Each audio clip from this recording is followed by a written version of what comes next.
चलिए अब स्टार्ट करें, अभी ठीक है?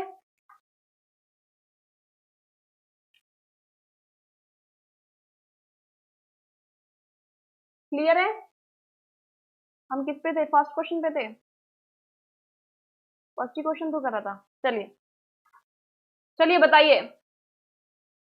नाइस थ्योरी दैट, हम फर्स्ट क्वेश्चन पे थे। Nice theory that children construct about various phenomena. Clear है? It should be ignored by the teacher. भाई टीचर को क्या करना चाहिए? इग्नोर कर देना चाहिए, या फिर it should be punished bye the teacher. अब ठीक है। चलिए, बहुत सारी प्रॉब्लम्स हो जाती हैं गाइस, टेक्निकल इश्यूज हो जाते हैं जिसको सॉर्ट आउट करना पड़ता है। क्लास कभी कभी नहीं भी कंडक्ट हो पाती है, ठीक है, बहुत सारी चीजें देखनी पड़ती हैं। अभी जल्दी से बताइए, आप सब कुछ सही है? विंडो 10। हाँ, विंडो 10। ठीक है, अब बताइए। Nice theory that children construct about various phenomena, जो बच्चे विभिन्न घटनाओं के बारे में बनाते हैं। पहला क्वेश्चन हमारा ये है। और जो लोग अभी तक नहीं जुड़े हैं टेलीग्राम चैनल से, वो लोग जुड़ जाएं एक बार। यहाँ पर जो भी आज नए जुड़े हैं, सेशन आपको गाइस पसंद आ रहा है तो लाइक करिए, ताकि पता चल पाए आपको अच्छा लग रहा है या कुछ यूजफुल मिल रहा है कंटेंट या नहीं मिल रहा है। चलिए बताइए, एक बार आंसर करिए। बहुत लोगों ने फोर्थ ऑप्शन बताया है, ठीक है, फोर्थ ऑप्शन को बताया है। तो यहाँ पर आपका जो डी ऑप्शन है ये बिल्कुल सही है। डी ऑप्शन के साथ जाएंगे, मतलब कि कोई भी चीज आप जब फर्स्ट टाइम देखते हैं, नाइस थ्योरी क्या कहती है? नाइस थ्योरी का जो एक अनदर नाम है, नेम है, वो क्या है? थ्योरी, या फिर आप कह सकते हैं common sense theory. Common sense theory मतलब कि हम फिजिकल वर्ल्ड से जब कनेक्ट होते हैं, धीरे धीरे हम एक समझ डेवलप कर लेते हैं, एक नॉलेज को कंस्ट्रक्ट कर ले जाते हैं अपने एक्सपीरियंसेस से।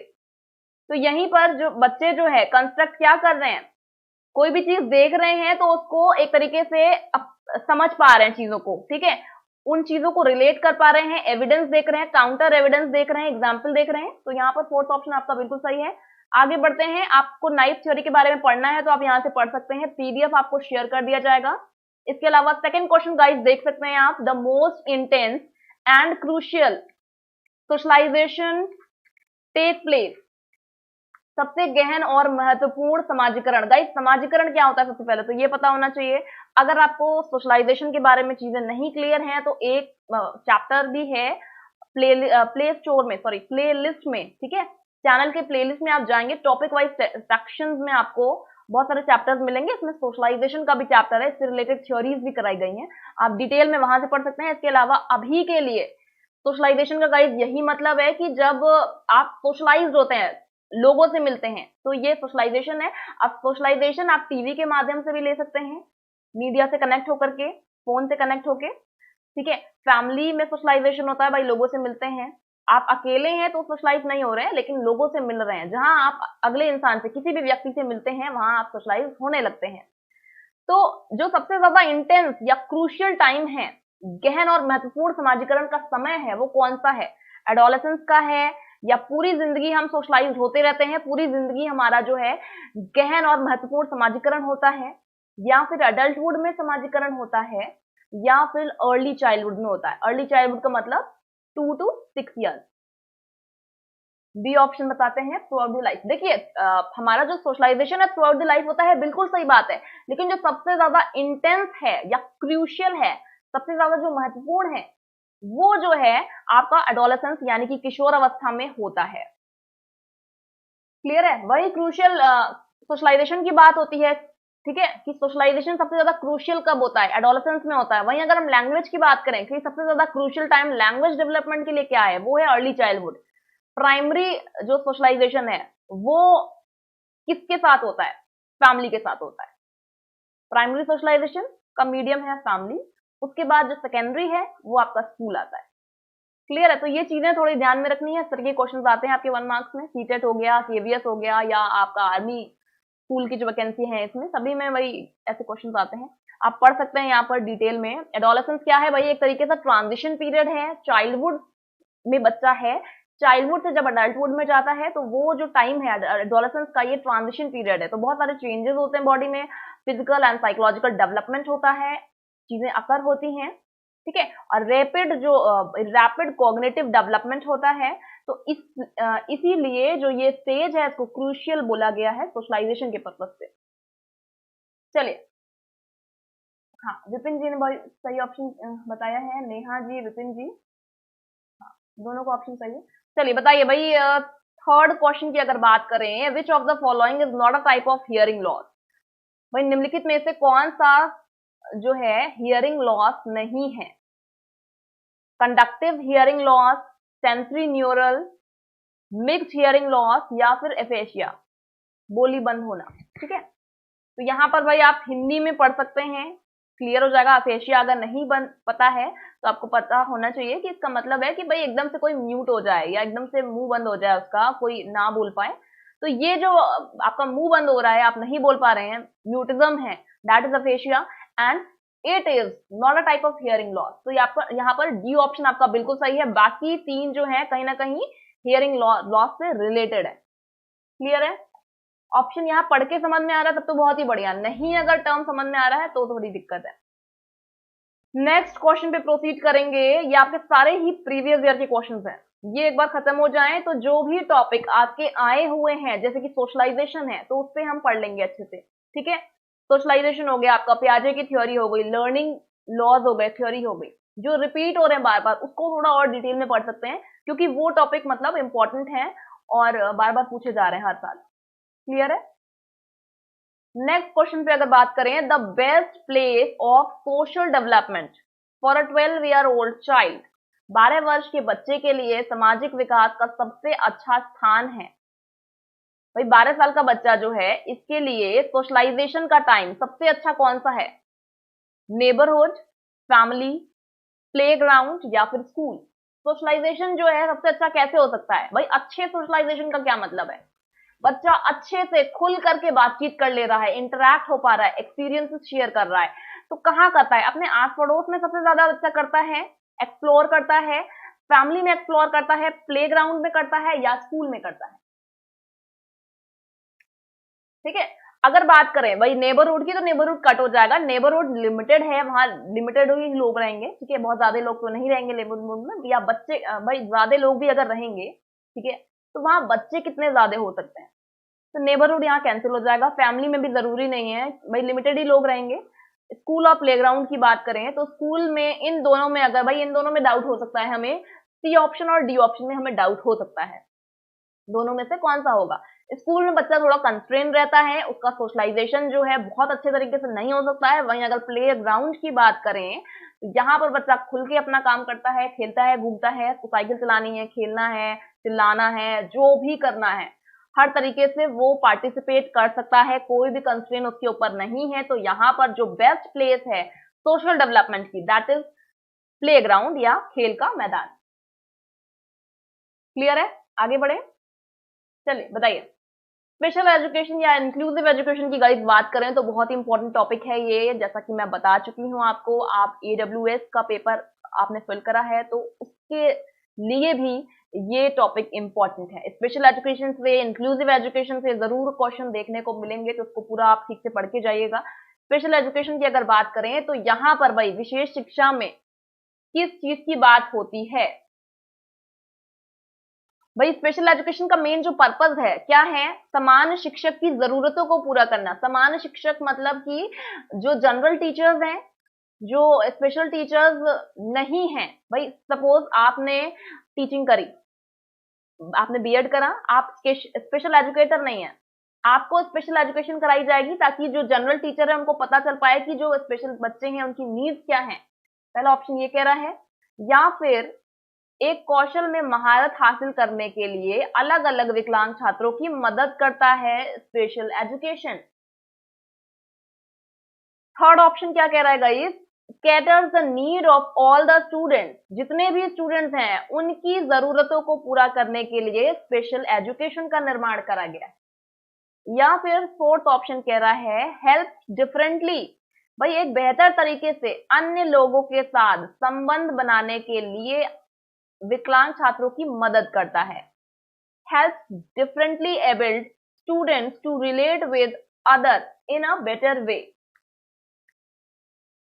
क्लियर है? देखिए हम सभी को पता है इंक्लूसिव एजुकेशन यानी कि समावेशी शिक्षा, इसका मतलब ये है कि जो भी बच्चे नॉर्मल हैं उनके साथ उन बच्चों को भी शामिल किया जाए जिनमें थोड़ी दिक्कतें हैं जिन्हें समझ में देर से आ रहा है, या उनको उनको लर्निंग डिसेबिलिटी की प्रॉब्लम है, या हियरिंग लॉस की प्रॉब्लम है, उन बच्चों को भी चांस मिलना चाहिए जो नॉर्मल बच्चे हैं उनके साथ पढ़ने के लिए।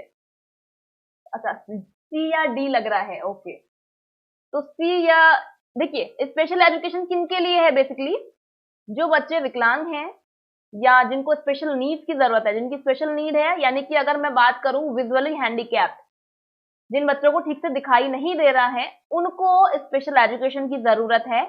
ऑल स्टूडेंट को कैसे हो सकती है? सारे ही बच्चों को स्पेशल एजुकेशन की जरूरत होती है क्या? राहुल जी बताइए मुझे एक बार, आपको सी और डी ऑप्शन लग रहा है? सारे बच्चों को स्पेशल एजुकेशन की जरूरत होती है? नहीं।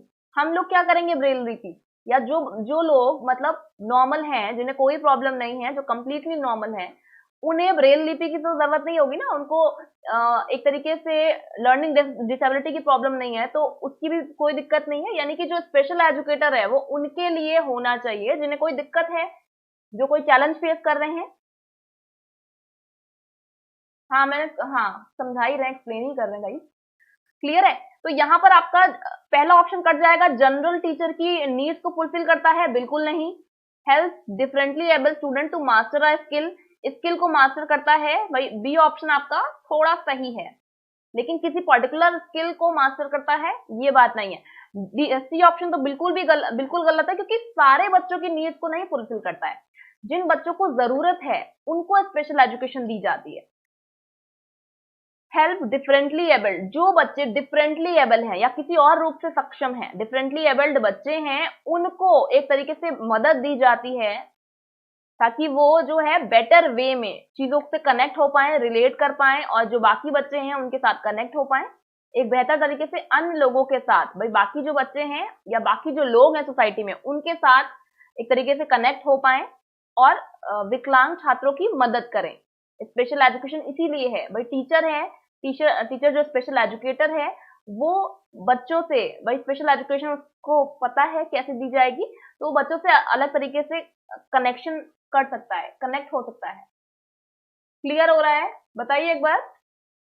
तो ये क्या करता है? Special education help differently abled student to relate with other in a better way, चीजों से बच्चे जो है बेहतर तरीके से कनेक्ट हो पाए।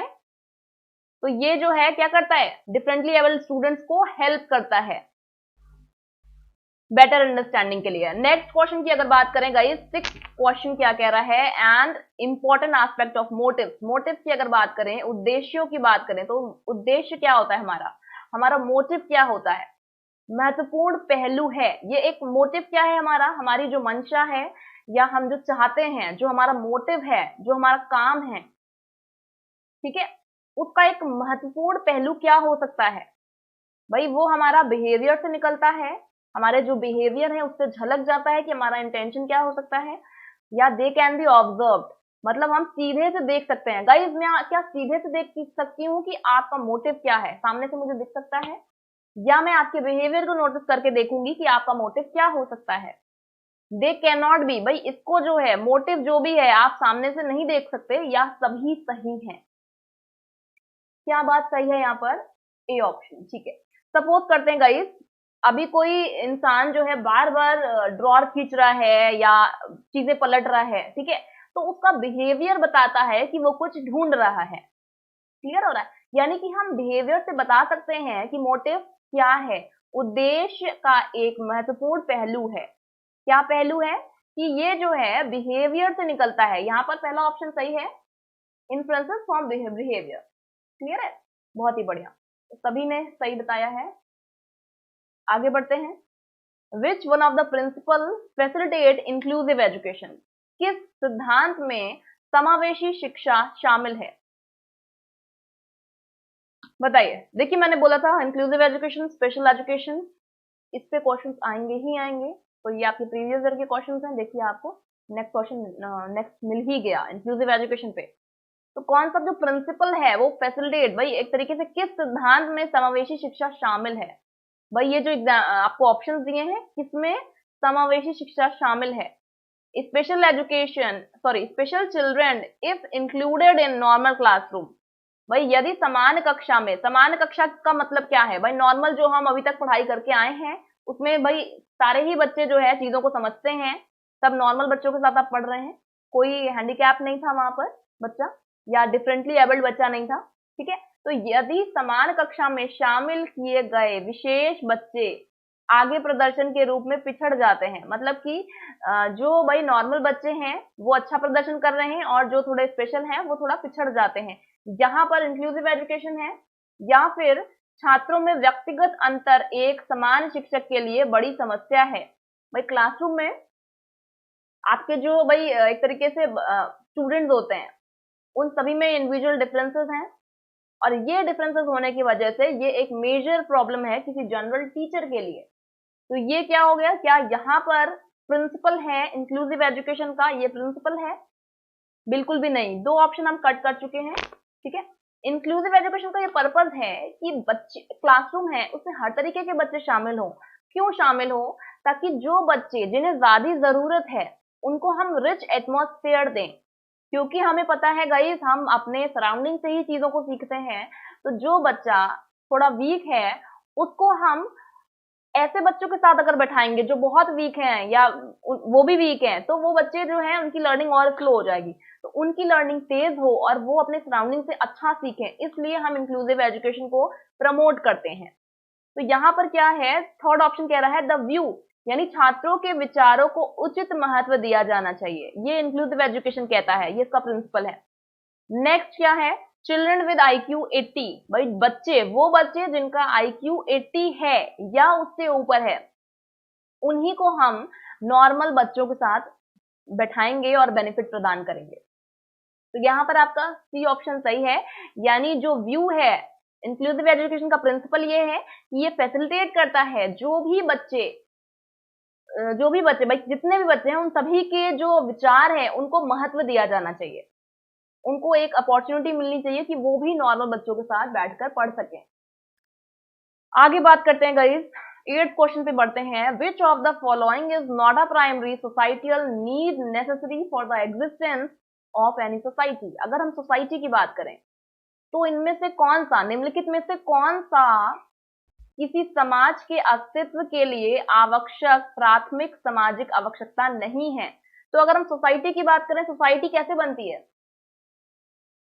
आंसर करिए आप लोग, सोसाइटी कैसे बनती है? सोसाइटी लोगों से बनती है, यानी पॉपुलेशन का एक रोल है वहां पर।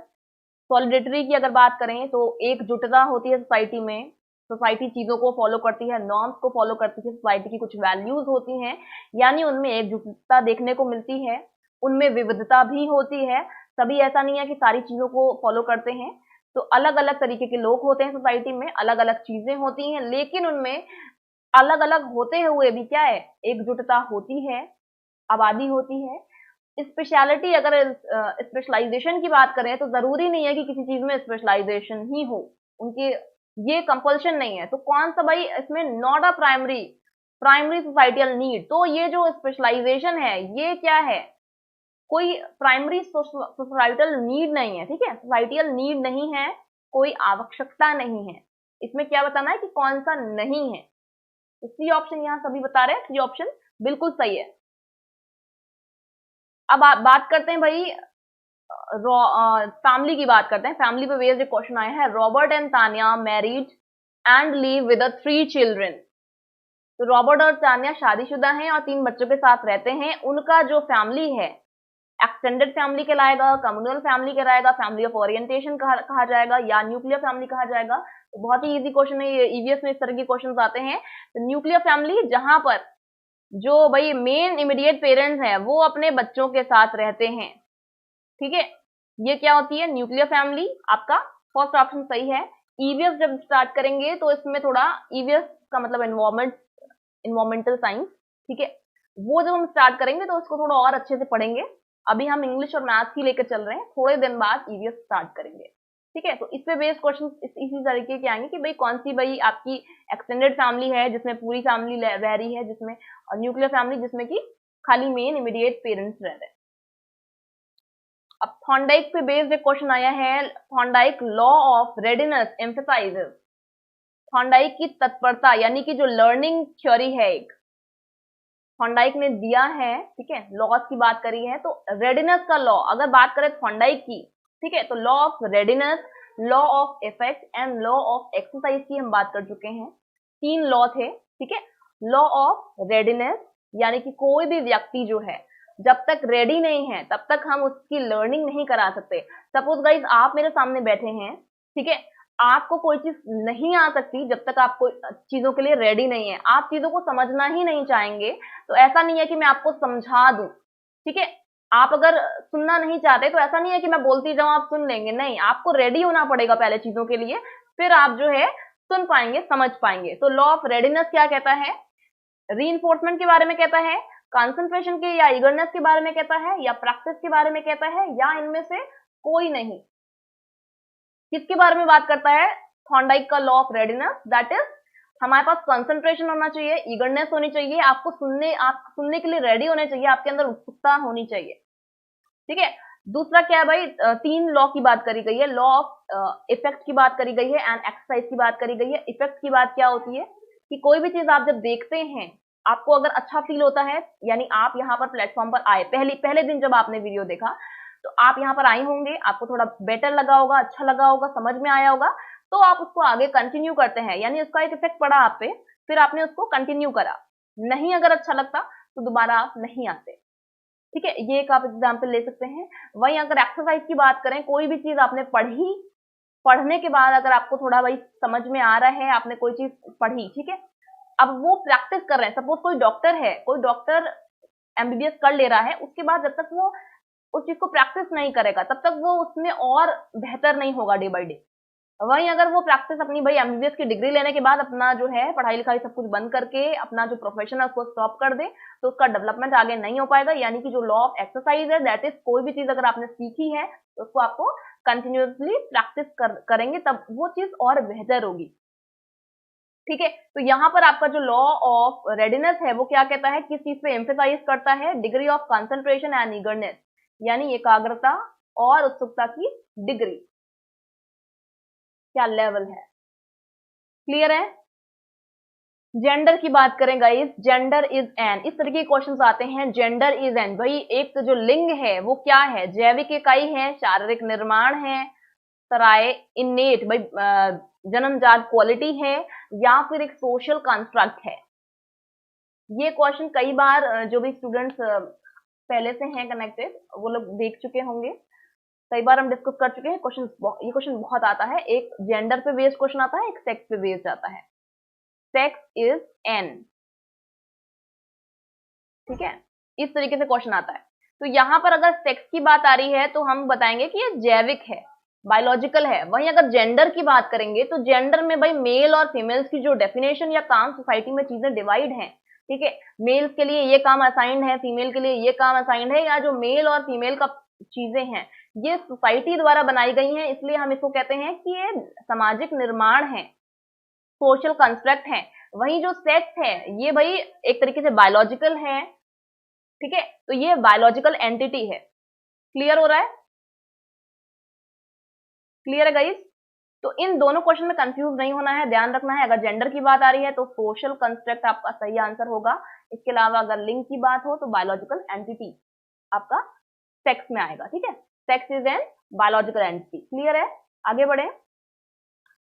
अब अगर बात करें एक्विजिशन एंड डेवलपमेंट की, तो सबसे ज्यादा क्रूशियल टाइम, सबसे ज्यादा इंपॉर्टेंट टाइम भाषा के अधिग्रहण और विकास का सबसे महत्वपूर्ण समय कौन सा हो सकता है?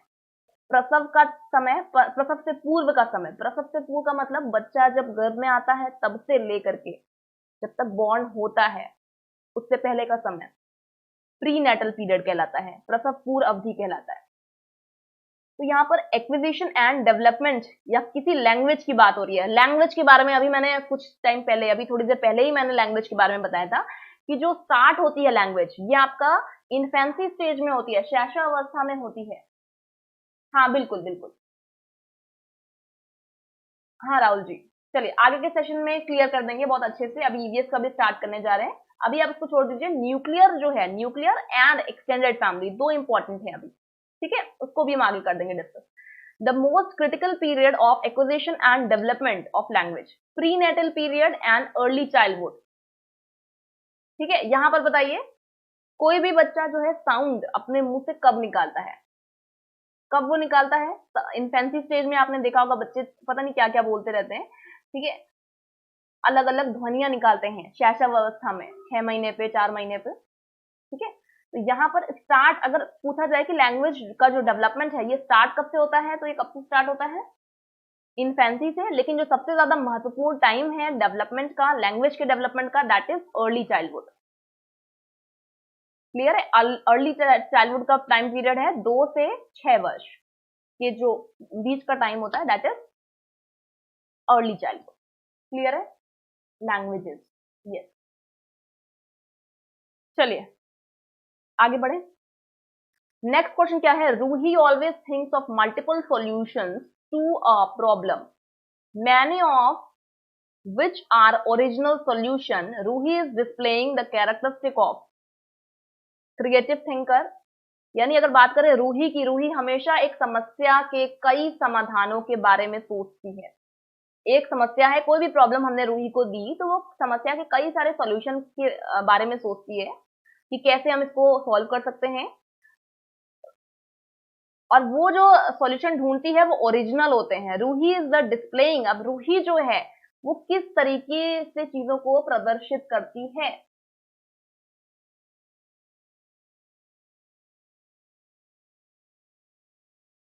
अर्ली चाइल्डहुड ही होगा गाइस, अंकित जी, अर्ली चाइल्डहुड होगा, इसमें कोई भी डाउट नहीं है। लैंग्वेजेस की बात नहीं, लैंग्वेज की बात नहीं है।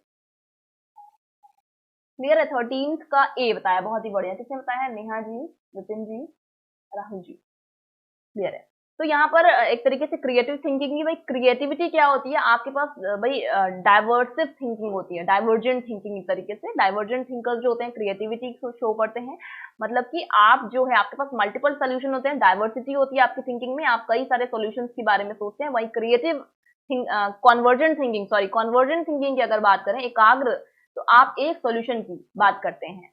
क्लियर है? तो यहाँ पर भाई जो भी चीजें हैं ओरिजिनल हैं और मल्टीपल सॉल्यूशंस हैं, तो यहाँ पर क्रिएटिव थिंकिंग है। ठीक है? रिजिड नहीं है, ईगो सेंट्रिक नहीं है, कॉन्वर्जेंट नहीं है।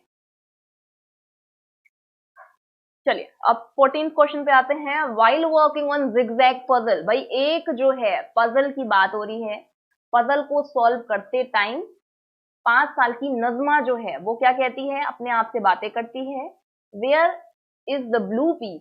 भाई पजल को सॉल्व कर रही है और वो बोल रही है ये ब्लू पीस कहाँ है? नो नॉट दिस वन, भाई ये नहीं है, डार्कर ये है, here, that would go here and make this shoe. Clear है? तो वो कुछ इस तरीके से पजल्स को बना रही है। ठीक है?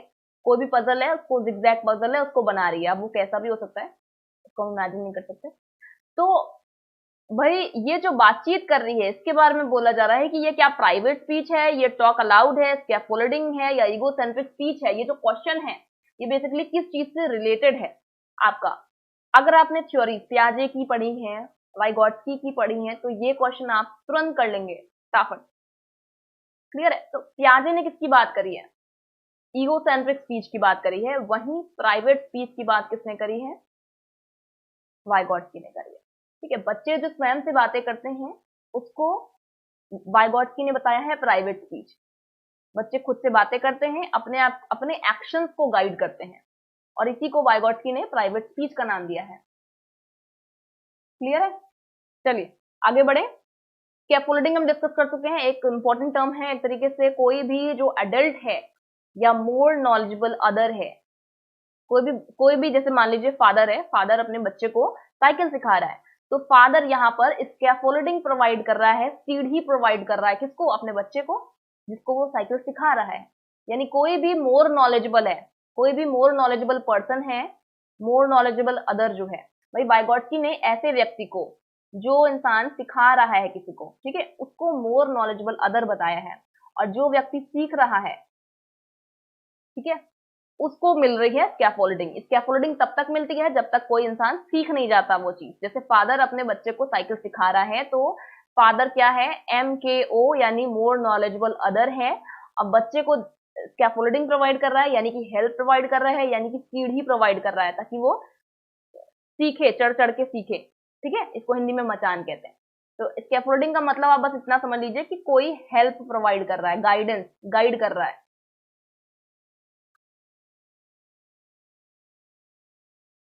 नहीं, ईगोसेंट्रिक एक तरीके से बच्चे नहीं, ईगोसेंट्रिक स्पीच जो है, पियाजे ने बोला कि बच्चे जो स्वयं से बातें करते हैं वो इसलिए करते हैं क्योंकि वो अहंकारी होते हैं। ठीक है, तो यहाँ पर पियाजे ने बच्चों को अहंकारी बताया, वो अपने आप पे उनका ध्यान ज्यादा रहता है, पियाजे ने इसकी बात करी थी। वही जो वाइगॉट्स्की थे उन्होंने ये बोला था कि ये जो बच्चे बात करते हैं खुद से, अपने एक्शंस को गाइड करते हैं, और इस जो स्पीच को उन्होंने प्राइवेट स्पीच बोला, तो इसीलिए 14 का फर्स्ट ऑप्शन सही है।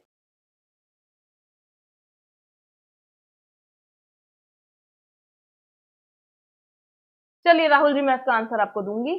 ठीक है, ये कुछ क्वेश्चंस जो इससे रिलेटेड है गाइज, अभी इसी पे फोकस करते हैं, बाद में हम टेलीग्राम पे बाकी जो इधर उधर की बातें हैं वो कर लेंगे। ठीक है, लास्ट क्वेश्चन की ओर बढ़ते हैं क्योंकि टाइम ज्यादा हो गया ना, आप बहुत ज्यादा एक्सप्लेन नहीं कर सकते। गिविंग क्लूज टू चिल्ड्रन, भाई बच्चों को क्लूज देना to children and offering support as and when needed and is an example of. बच्चों को संकेत देना, बच्चों को हम संकेत दे रहे हैं, जरूरत पड़ने पे सहायता दे रहे हैं, ये किस चीज का उदाहरण है? रीइंफोर्समेंट का है, कंडीशनिंग का है, मॉडलिंग का है, या स्कैफोल्डिंग का है?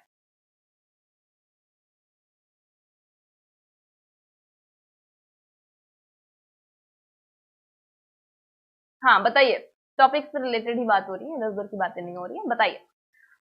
Giving clues to children and offering support, guys अभी हमने बात करी, वाइगॉट्स्की की बात करी कि वाइगॉट्स्की ने क्या बोला था, स्कैफोल्डिंग, सपोर्ट की बात करी, मतलब इन्होंने स्कैफोल्डिंग की बात करी, प्राइवेट स्पीच की बात करी, तो यहाँ पर भाई रीइंफोर्समेंट, रीइंफोर्समेंट का मतलब कि कोई भी चीज जिसको हम बढ़ाना चाह रहे हैं, ठीक है, या उत्तेजित कर रहे हैं बच्चे को, एनकरेज कर रहे हैं, तो ये रीइंफोर्समेंट हो गया। कंडीशनिंग का मतलब कोई भी चीज बच्चे के बिहेवियर में हम डाल रहे हैं, जैसे कि लिटिल एल्बर्ट का जो एक्सपेरिमेंट था उसमें एक तरीके से कंडीशनिंग करा गया उसका बिहेवियर। जैसे सपोज करिए आप कहीं से जा रहे हैं, आप कहीं जा रहे हैं, ठीक है, आपको रास्ते में गड्ढा मिल जाता है या आपको डॉगीज मिल जाते हैं, तो आप वहां डर जाते हैं। तो आप रोज जाते हैं, रोज आपको डॉगीज मिल जाते हैं, रोज आप डर जाते हैं, तो अब जब डॉगीज नहीं भी होंगे तो भी आप कंडीशन हो जाएंगे, आपके दिमाग में चीजें क्लिक करेंगी कि नहीं, यहाँ उस जगह जाके आप डर जाएंगे। तो ये क्या है? कंडीशनिंग है, आपका बिहेवियर कंडीशन हो गया। या आप कभी कभी आपके रूम में भाई पावर कट की वजह से लाइट नहीं होती है, तब भी आप कभी कभी लाइट जला देते हैं। क्यों जला देते हैं? क्योंकि आप कंडीशन हो चुके हैं कमरे में घुसते ही लाइट को खोलने के लिए। तो ये क्या है? कंडीशनिंग है। रीइंफोर्समेंट क्लियर हो गया, कंडीशनिंग क्लियर हो गया, मॉडलिंग, और कोई भी चीज दिखा करके आपको, जिस चीज से आप सीख रहे होते हैं, विजुअलाइजेशन हो रहा होता है, कोई भी चीज जो आपको दिखाई जाती है दिखा करके सीखते हैं, उसको मॉडलिंग कहा गया है। स्कैफोल्डिंग की बात करें तो वाइगॉट्स्की ने स्कैफोल्डिंग की बात करी। क्या बोला गया है स्कैफोल्डिंग के बारे में? कि ये हेल्पिंग है, मतलब बच्चों को क्लू दिया जाता है, एक तरीके से सपोर्ट दिया जाता है जहां उनको जरूरत होती है। यानी ये सपोर्ट कौन देता है? मोर नॉलेजेबल अदर देता है। क्लियर है? जैसे मैंने अभी आपको एग्जांपल दिया कि बच्चा सपोज साइकिल सीख रहा है, तो पीछे से आपने देखा होगा बड़े लोग कभी कभी शुरू में एकदम स्टार्टिंग स्टेज में साइकिल को पकड़ लेते हैं, तो वो क्या कर रहे हैं? ये साइकिल को पकड़ के आपको हेल्प प्रोवाइड कर रहे हैं, एक तरीके से आपको सपोर्ट दे रहे हैं, तो इसको हम कहेंगे कि वो स्कैफोल्डिंग प्रोवाइड कर रहे हैं। वहीं ये एक टाइम के बाद अपना हाथ हटा लेंगे, अपना सपोर्ट हटा लेंगे, तो यहाँ पर आप जो है, अब आपको स्कैफोल्डिंग की जरूरत नहीं है। क्लियर है?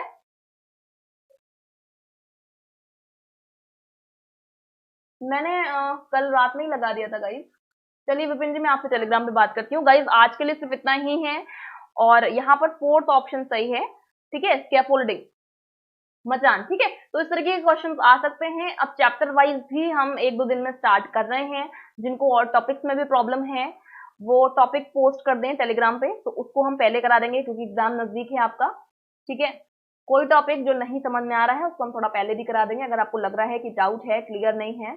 तो गाइज जो भी लोग अभी नहीं कनेक्टेड हैं टेलीग्राम पे, वो लोग जुड़ जाए मेरे साथ।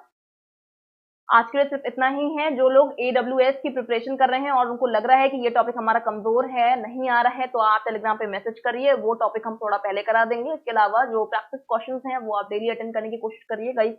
Thank you so much for joining the session. कोई भी दिक्कत है, डाउट है, या कोई आगे बातचीत करनी है, तो आप टेलीग्राम पे मैसेज कर सकते हैं। हम सेशन में बहुत ज्यादा टाइम नहीं लगा सकते, ठीक है। चलिए bye bye guys, take care, thank you so much. Neha ji thank you so much, bye bye. हाँ, अपने मार्क्स भी आप कमेंट करिए, बताइए कितना आपने अटेन करा। Bye bye.